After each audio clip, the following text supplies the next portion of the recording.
What's up, everybody? I'm Stella Chung, and this is the Weekly Fix, the show where we round up all the gaming and entertainment headlines you may have missed this week. A mod for Grand Theft Auto Vice City puts the game beautifully in Unreal Engine 5, plus we've got your new games coming to PlayStation Plus for the month of June. In the entertainment world, David Cronenberg's new film is really freaking out audiences, and the court trial of the year has finally reached a verdict. Hope you're staying comfy, and let's jump right into it.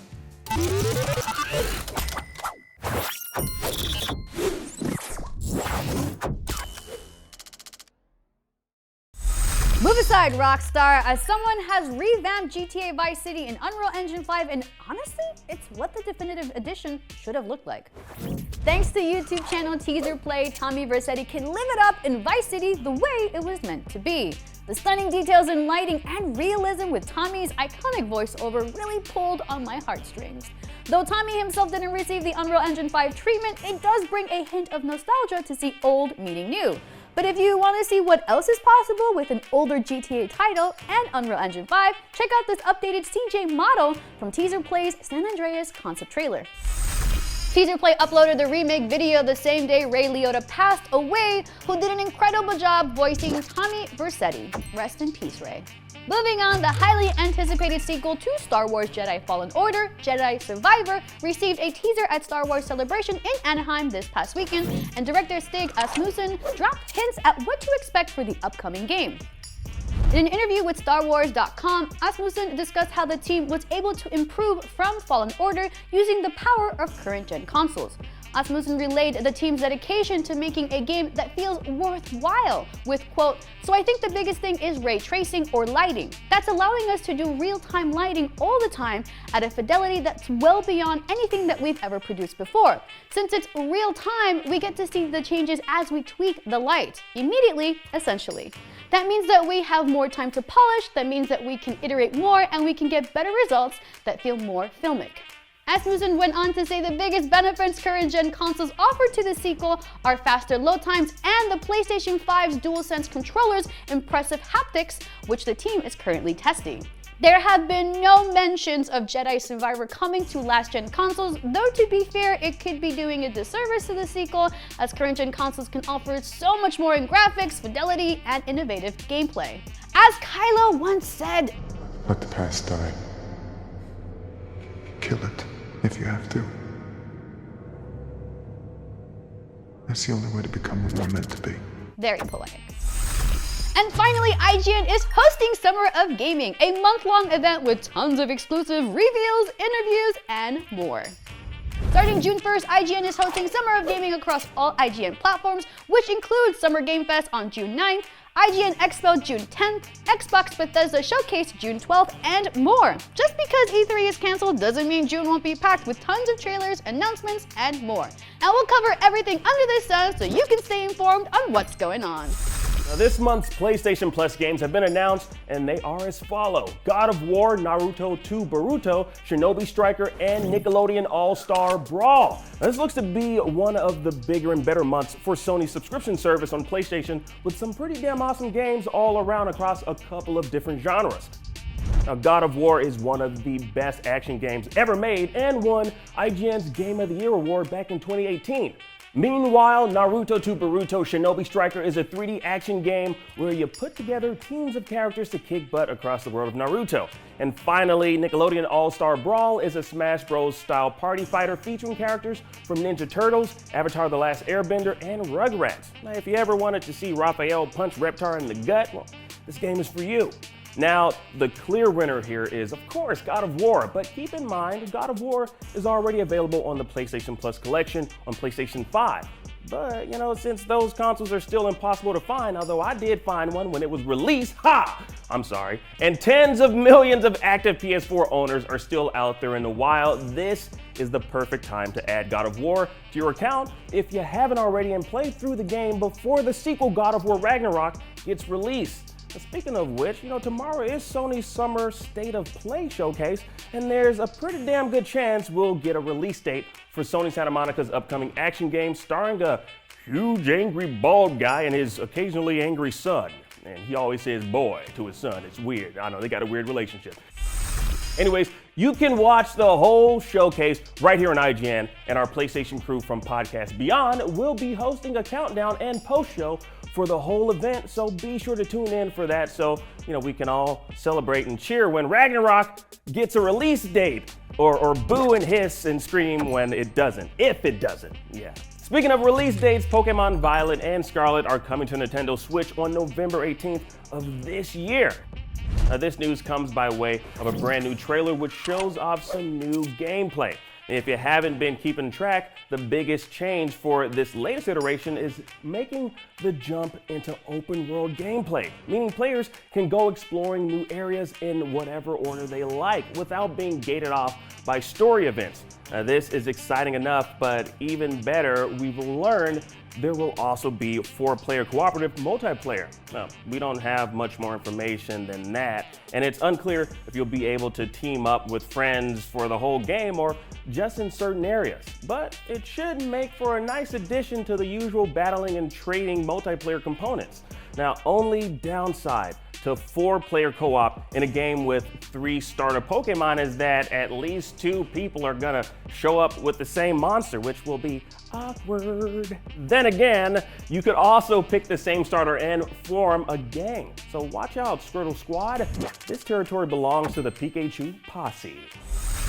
Now we've covered Sony and Nintendo news, and don't worry Xbox fans, we've got you covered too. Now the latest Xbox update will allow hidden achievements to be revealed. Yeah, now generally developers hide certain achievements and their descriptions as a means to, avoid spoilers, telling players that if they want to unlock them, just play the dang game, man, you bought it. Now this is nice in theory, but a little annoying for anyone who's just focused on upping their gamer score, especially since Sony has been allowing players to reveal hidden trophies since 2016. They're way ahead of the game. Now, achievements can be hidden again after being revealed, which is nice, and it can all be done from your Xbox or through any Xbox apps. Now, really, this is great news for everyone, except, the people who, run those third-party achievement tracking sites. BioWare has finally announced the official title for the next chapter of the Dragon Age franchise today with Dragon Age Dreadwolf. Without giving too many spoilers, Dreadwolf is a reference to Solas, a magical party member and a potential love interest in Dragon Age Inquisition. Solas was teased for the next Dragon Age game back in 2018, but now we know for sure we're to meet the Dreadwolf in due time.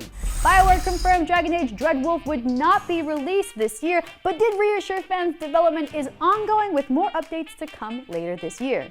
In addition to the next Dragon Age, BioWare is also working on a new chapter of Mass Effect, which seems to hint at the return of Shepard. Hopefully both of these RPGs can get BioWare back on track.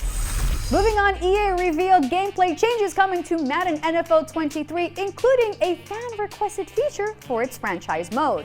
Madden's franchise mode has been heavily criticized by fans, and EA seems to be finally listening as it promises a built-up and refined version that would include new free agency tools, improved trade logic, weekly game planning, and more.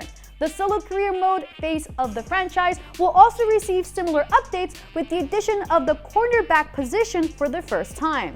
EA has also introduced a new technology called Field Sense that would provide consistent and ultra-realistic gameplay with players having more control at every position on the field. Skill-based passing, a power meter to allow player control on the trajectory and power of the pass, and upgrades to wide receiver defense back movesets are some of the additional features players can expect.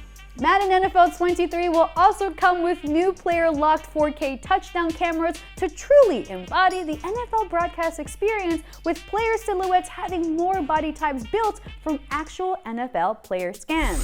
Considering IGN gave last year's game a 6 out of 10, here's to hoping these new improvements will score a touchdown in fans' hearts.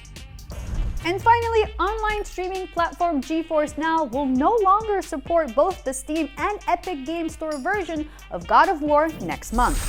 NVIDIA confirmed God of War will be unplayable on NVIDIA's cloud gaming service, ultimately impacting anyone who never played God of War on the service. According to an NVIDIA spokesperson, God of War is being pulled from the service because the publisher, who previously opted into streaming on GeForce Now, has decided to opt out. So that would be Sony, so just in case you were wondering. Players that start playing God of War on GeForce Now before July 1st will still have access and will only need to load and access the game's main menu via GeForce Now at least once before the title is pulled from the service. God of War arrived on GeForce Now back in April, allowing RTX 3080 owners to stream the game on the cloud at up to 4K resolution with frames as high as 120 frames per second, depending on the device. This is no ordinary illness. The boy's true nature, your true nature, fights within him. Now, we got an official rating overseas for God of War Ragnarok, as well as some merchandise that might hint at the game's release later this year. Now, spotted by a user over in the Reset Era forums, Ragnarok has received an 18 and over rating in South Korea, which typically signifies that a relatively complete version of the game has been presented to the Game Rating and Administration Committee. Now, we also have merchandise for Ragnarok spotted on the UK site Geeky Zone, which have September release dates. Now, Entertainment Earth has similar offerings listed for June of this year. Now, while we haven't gotten an official release date from Sony just yet, with these merch drops coming in June and September, along with the rating by the Korean Rating Board, it's possible we can expect Ragnarok to drop at some point in 2022. Now, we're steadily approaching Summer of Gaming, y'all! So let's keep our fingers crossed for some godly surprises from PlayStation.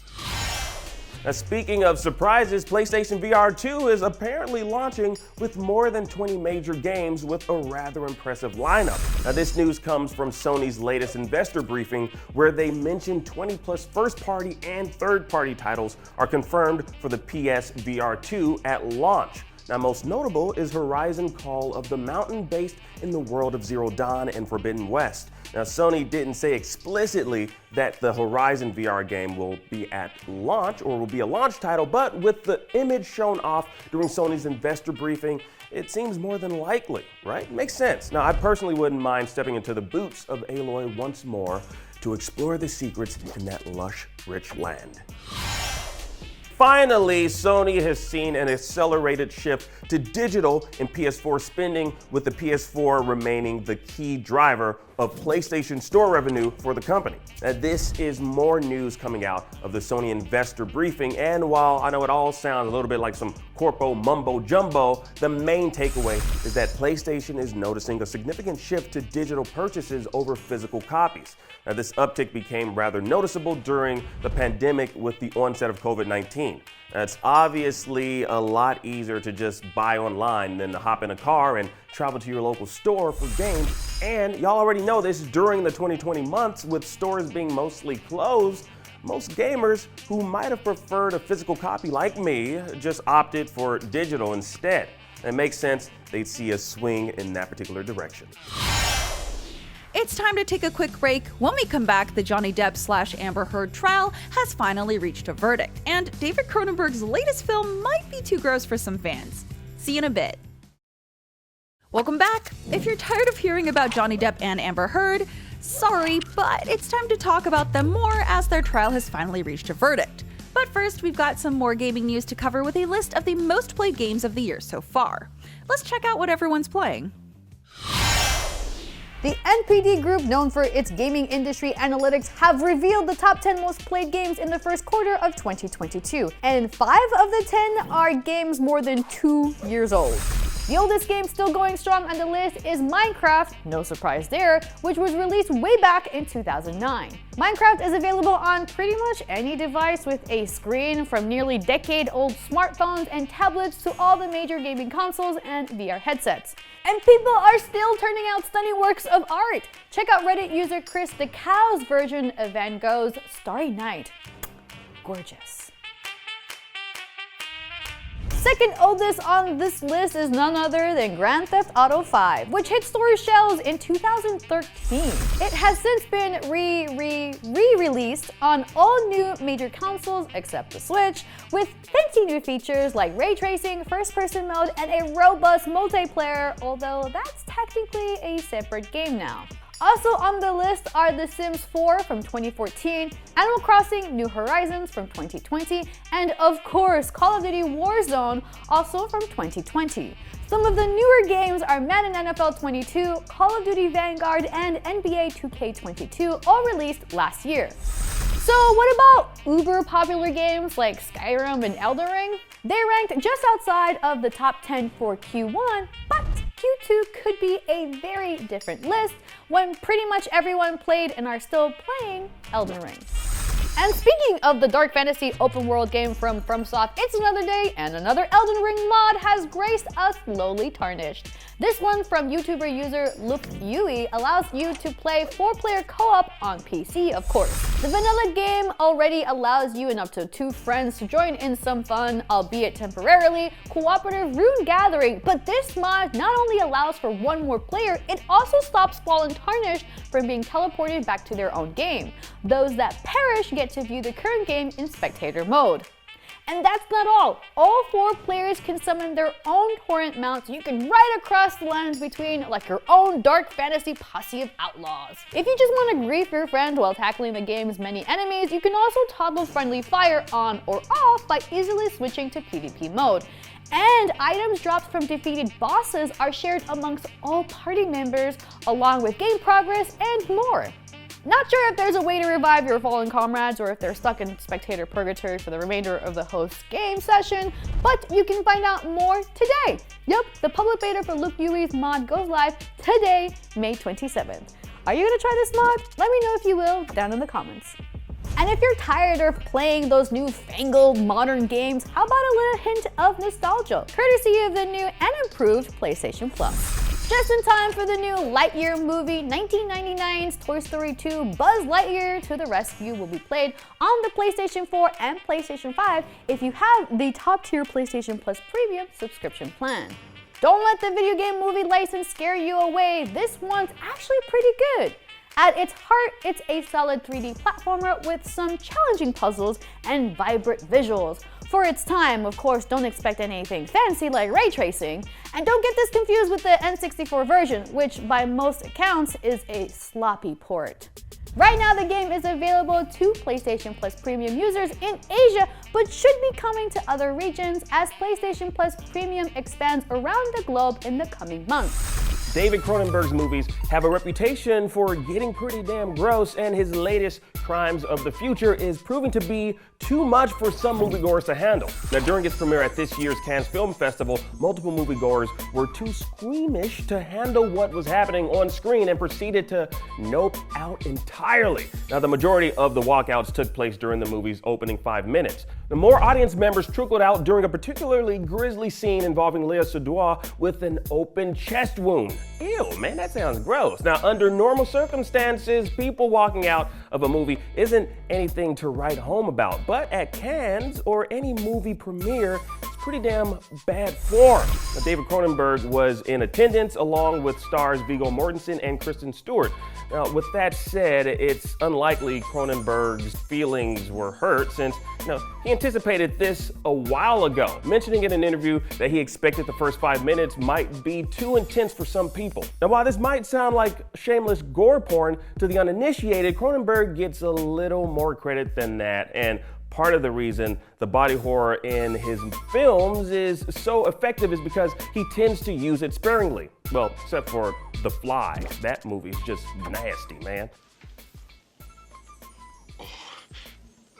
That's disgusting. Anyway, speaking of horrible things, everyone's favorite silly old bear from the 100-Acre Wood will be making his horror movie debut, yeah, I said it, in Winnie the Pooh, Blood and Honey. And in honor of that, I'm reading the rest of this story as Winnie the Pooh, and y'all can't stop me. Here we go. Now, we don't have a ton of details about the new movie, but we do have some images from the film's IMDb page, which speaks volumes of honey. From the looks of it, Pooh and Piglet, or at least people dressed like them, will be terrorizing some people on vacation, presumably in the 100-Acre Wood. It definitely has some Your Next energy to it, and really, animal masks can be pretty creepy. Now, no word on when this film is actually coming out, but it's a thing apparently. Now, you're probably wondering, how is this not an immediate lawsuit. Well, I'm gonna stop doing that. Well, the reason it's not a lawsuit, the original Winnie the Pooh books, did I freak y'all out with that? The original Winnie the Pooh books entered the public domain on January 1st of this year. I couldn't keep a straight face. Now, the Disney adaptations and designs for the characters remain tightly guarded under a pile of copyrights, trademarks, and honey. But the source material, fair game for anyone to adapt however they see fit. Just like I just adapted the voice. You can't sue me, Disney. Try it. Actually, don't. Please, don't.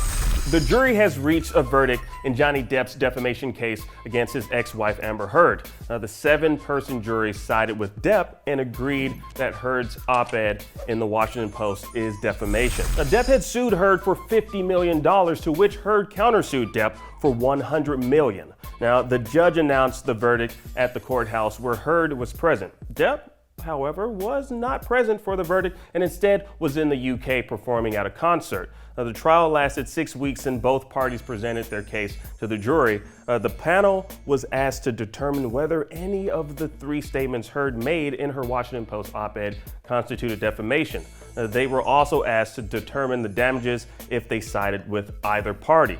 Now, the jurors awarded Depp $15 million in damages, but also awarded Heard $2 million for punitive damages. Now, the trial generated weeks of online discussion. Both parties claimed they were impacted by the trial, whether it was Depp not returning to the Pirates of the Caribbean franchise or Heard's future with DC and the Aquaman franchise. But I think it's safe to say, and I speak for many of us out there, that I'm just glad it's over. Now, in other news that's sure to shock absolutely no one, Stranger Things 4 Volume 1 just broke Netflix's viewership records in its premiere weekend. Coming in at 286.79 million hours viewed, Stranger Things eclipsed the previous holder of that very title, Bridgerton Season 2, which drew 193 million. Landing on the top 10 chart of Netflix, Stranger Things Season 4 continues running up that hill. And finally, our sweet baby boy Tom Holland turns 26 today, making him a Gemini. And I read your horoscope today, Mr. Holland, which says you're glowing with good health and you're doing well at your work. I think it might be talking about No Way Home, because no one saw that other movie that you did, Uncharted. I don't even think it topped the charts. Anyways, you're doing some good work. I'm gonna say that right now, Mr. Holland. Tom, in honor of your B-Day, we did in fact get you a gift. It's a secret though, but knowing you'll likely reveal it to the world. It's right here in the studio whenever you decide to swing on by. Pun intended. In an odd turn of events, the government of France has decided to ban the words esports, streamer, cloud gaming, and pro gamer, or at least the English use of the words. This makes sense given France's long history of preserving their language and attempting to keep it less Anglified. Some examples of these changes are streamer in France will now be joueur and amateur in direct, and most importantly, esports will now be jeux vidéo de compétition. Just rolls right off the tongue, doesn't it? Moist Esports player Light wins his second Smash Bros. Event by taking him a near-flawless victory at MomoCon over the weekend using Fox. Despite losing Game 1 to Liquid's Dabuz early into the weekend semis, Light struck back and brought Dabuz back down to the elimination bracket, where Liquid's own won a clean set over Meister, who is also from Moist Esports, by using Rosalina instead of Min Min. This allowed Dabuz to have a chance at redemption against Light in the grand finals, but once again, his Min Min lost out to Light's impeccable Fox. Light took home $5,996. There it is, your MomoCon 2022 champion, Moist Light. And finally, not too long ago, we talked about the dominance of Na'Vi, how Simple won his first major, and the adorable proposal that Kirill Boom Ik Mikhailov made on stage to his then girlfriend, Laika. Will you marry me, Lika? Na'Vi released a statement recently that Boom Ik would be benched due to the active roster and no longer playing due to being a reputation risk. Although this means Boom Ik isn't off Na'Vi entirely, he will not be playing with the current roster, as Na'Vi are already making changes behind the scenes. Boom Ik's sudden departure from the team comes after Na'Vi's CEO hammering down on players living in or associating with Russia, refusing to work with them. On top of this, after the tumultuous divorce and reconciliation between Kirill and his wife over the last month, Laika has posted a picture of herself with the Russian flag painted on her face, claiming, "I love Russia so much. I was away for some time, but don't unsubscribe from me. There will be many more interesting things. I'm with you." It's speculated that posts like this from Leica may be why Bumik was benched and has since released a statement including an apology about his wife's inappropriate posts, and wishing not to have any bloodshed in the Ukrainian/Russian conflict, but instead have peace. I'm Stella Chung, and that was your Weekly Fix. We'll be back here next Saturday with more of the biggest gaming and entertainment news of the week. See you then.